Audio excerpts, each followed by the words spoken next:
Hey guys, Mike here from MikeandBobfilms, bringing you another episode of Speed Treasure Trails, Monday edition. I don't know what's special about Monday, but I think it's a special day on Monday.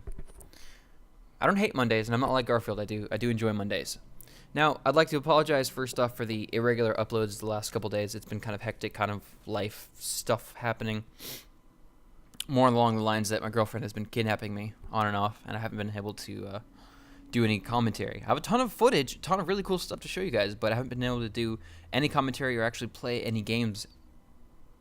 I'm really behind on getting footage for a couple videos I'm working on, but whatever. Anyway, so I will try to be back up to my semi-daily uploads this weekend as much as I can. Hopefully I can stick with that plan. You better hold me to it. Anyway, so I have a couple things I wanted to talk about today. First off, I've been talking to a lot of my Skype buddies and getting made fun of quite regularly lately because of the things that I've been saying. Well, maybe not the things, but how I'm saying it.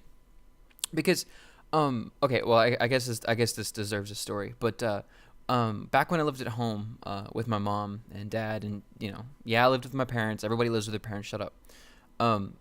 Back then, there was we had dial-up internet and like a green and black computer and hard lines, phone system, landline, not cell phone. That's back before everybody in the universe had a cell phone. Like the cell phones back then were like bricks with a little stick on top called an antenna.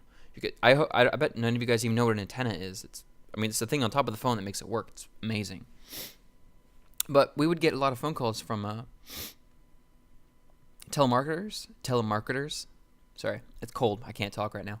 Telemarketers, and they're trying to sell us a bunch of random stuff like, how is your internet service provider, or how is your Windows on your car doing?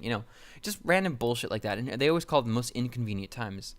And Mom used to get really mad at them. That was back before the no-call list existed. So you could put your phone number, you could go to this government website, and you could put your number on this no-call list. And if telemarketers called you and tried to sell you something, you could sue them.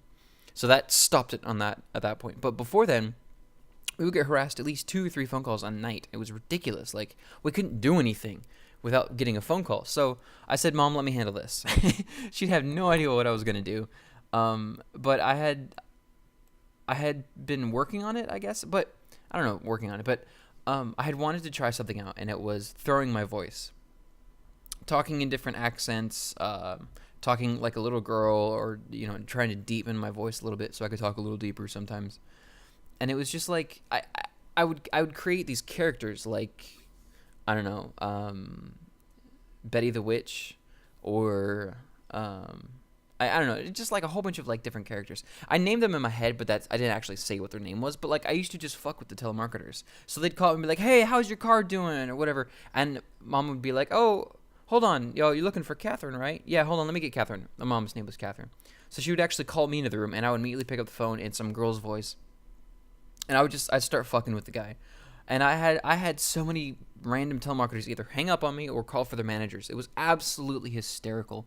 Mom wanted me to put it on speakerphone sometimes just because it was really, really funny. And I really, really enjoyed doing it. But that kind of has stuck with me from then on, and I still do voices randomly when I'm not paying attention. Like sometimes I'm trying to be funny, or like we'll be doing a boss, or I'll pull out my gay voice, which is a lot of slurring, a lot of s's. But I used a couple words, and I've been told I'm not allowed to use these words in a video any longer. The words are gorgeous and fabulous. Now, I use a lot of big words, and a lot of times I hold conversations with some of my not so intelligent friends, and I'll be talking, and I'm realizing, oh, I'm using words that have more than like 3 syllables. So sorry, I'll tone it down for you. I like to use whatever words I feel like fit the situation, and I'll call it like it is. Like if somebody's actually just absolutely gorgeous, I will say, "Hey, you're gorgeous. That looks amazing." But apparently that's gay. Even if you're saying to like your sexy girlfriend, if you call her gorgeous, it's still a gay thing to say, because apparently I can't say it without going, "Gorgeous. Oh my gosh, you're gorgeous." Apparently I can't not do that, and so that's what makes it gay, which is not a bad thing at all. It's just it scares people sometimes when I'm talking about something. Like I'll be talking about cars, and all of a sudden be like, "That's a fabulous car," You just to fuck with him. Like it's like a whiplash kind of thing. Like a good example of the kind of whiplash I'm going for is I had a musical whiplash earlier. I was looking up.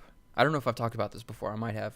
I was looking up Bulletproof, and I was looking for the 5-Finger Death Punch version of Bulletproof, which is, if you guys listen to 5-Finger Death Punch at all, it's like loud, obnoxious, heavy metal. But instead, I found LaRue, her versions of Bulletproof. I'll link both of the videos in the description. You guys have to check it out. So I was looking for a 5-Finger Death Punch, but I just typed in Bulletproof, and I clicked on whichever the first one was, and all of a sudden LaRue came on. I'm like, what the fuck was that? Just like musical whiplash. Like you're expecting heavy, and all of a sudden this like weird techno poppy thing comes on. You're like, it's like somebody just hit you across the face.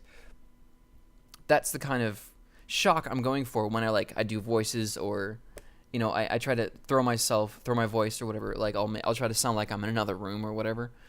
I do stuff like that. And so if there's any other words that you guys would like me to not put on that list, of I'm not allowed to say gorgeous or fabulous anymore. If you guys want me to add some words to that list, let me know and I will do that. So I think that's about it for that. If you guys, I don't know, I kind of do like I don't know if you guys ever saw the Rebecca Black video, the overdub one that who does that? McGroiter does. He does voices like that all the time. So all his videos that he does a lot of voices and stuff, and I try to cut that down to a minimum because I like to actually think I'm somewhat of a serious commentator, but I don't know if that actually comes across that way or not. I bullshit too much to actually be serious about it. So let me know if there's anything else you guys want me to not put on that list, or want to overrule the Skype guys and say, no, say gorgeous. Call RuneScape a gorgeous game. Like you have a gorgeous Vine Whip in your inventory. It's gorgeous. So, all right, I'm gonna stop that now. All right, now onto a manlier note. Now, this other topic I want to talk about. Ready? Hot girls and dubstep. Yep. That's it. That's all I have to say about that. Okay. I'm gonna change gears completely here. You guys got to keep up with me, because we got like another 5 minutes to go. Ready? The other thing I want to talk about are mythical creatures. Now, I don't want to talk about like Greek gods or like the Easter Bunny or Santa Claus or elves or whatever. I want to talk about like actual mythical creatures that exist. Now, a lot of you know that I take a lot of things seriously. I have a very serious side to myself, which I never show because I try to stay as funny as I can, but I'm being very serious here. I do not believe in sarcasm. Sarcasm is a terrible thing. So on this topic, mythical creatures that exist today. The first one I want to start off with is the parking gremlin.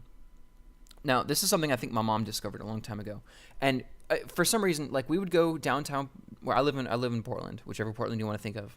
But I live in we would go visit downtown Portland, and we would go to this coffee shop on 21st, and it's just like, it's packed parking. Like, you can't find a parking space within 10 blocks. If you want to get there, you either get there at like noon, for like a dinner. You get there at noon, like 6 hours early, or you just fucking park 12 blocks away and you walk your ass there. Somehow, Mom was able to, wherever she went, she would find a parking spot right up front. It used to piss people off. Like, Bob and his family, we used to walk all the time, and Mom would like circle the coffee shop they were going to 3 or 4 times and find this parking spot right out front, or like a block away, or like stupid close. I don't know if it was just that she put herself in those situations, but I asked her about it, and she would say it was the parking gremlin. Now, the parking gremlin is supposedly helps you park, helps you find a place to go, and it gets you a closer place than most normal people, because there has to be other people that don't believe in the parking gremlin that have to fill up those other shit parking spots. But the good ones are saved for the people that either really lucky or that believe in the parking gremlin. Now, you have to feed the parking gremlin. And now, he likes sweet things like candy, chocolate, popcorn, bits of sandwich that are, he particularly likes cilantro, that kind of stuff. So you have to make sure you feed him, otherwise next time you won't get a good parking spot. Now, if you do not feed him, he will start to punish you, and you'll see yourself like slide back in the good parking spots to the shitty parking spots, and you slowly kind of fall back in the order. Now, even if you're in the shitty parking spots, if you start feeding him, he will start giving you better parking spots. Now, you have to do it before you go in. So when you get your parking spot, you put the food down by the front left tire, and then you go inside. Guaranteed, when you come out, there will be no candy, no food there. I always blame it on like the squirrels or whatever, but even if that's the case, Mom always said that was like his aspects. That's that's what he uses to give you better parking spots. So there's the parking gremlin. I hope you guys appreciate my advice on the parking gremlin and take me seriously and really start putting some candy and stuff down. Every time you get a good parking spot, it will pay off in the long run. Trust me. Now, another kind of mythical creature I want to talk about is the internet troll. Now, I'm not talking about like the internet meme, like the little troll face. I'm talking about like an actual the troll of the internet that like makes people say horrible, nasty things on like YouTube comments or on forums or in chat rooms or on email or whatever. Like that, it's not the person. It's actually like an internet troll who's this mythical internet creature that like travels along the internet and makes people comment and say nasty things. It's his fault. It's not the people. It's his fault that happens. So beware of the internet troll. And whenever you see something really negative or nasty or whatever, blame the internet troll. It is his fault. He's the one doing it. Don't blame the people. I truly believe that they're honestly and they're nice, good people. But the internet troll makes them doing evil, nasty things. And so beware of him. There's no, feeding him does not help. Do not feed him. You ignore the internet troll. That's how you avoid the internet troll. Now, another thing I want to talk about is the sock. The sock gnome. Now he's the one where when you do laundry, whatever, you like make sure you have I like to do my laundry in pairs. So I'll have a pair here, pair here, pair here, and I'll wash the pairs together so that I don't like when I'm going to do when I fold my laundry or whatever, I have like 5 black socks and 3 orange socks or in 2 toe socks or whatever. Like I don't have toe socks or orange socks.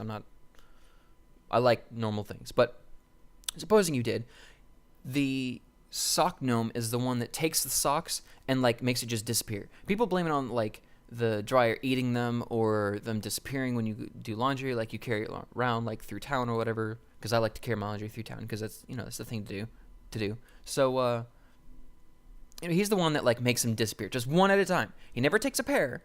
He takes one at a time. So when you go to fold your socks or you go to grab a sock early in the morning, it's like 6 o'clock in the morning, it's dark, you're groggy, you're angry, you haven't had your coffee, you want your socks, damn it, and you can only find one.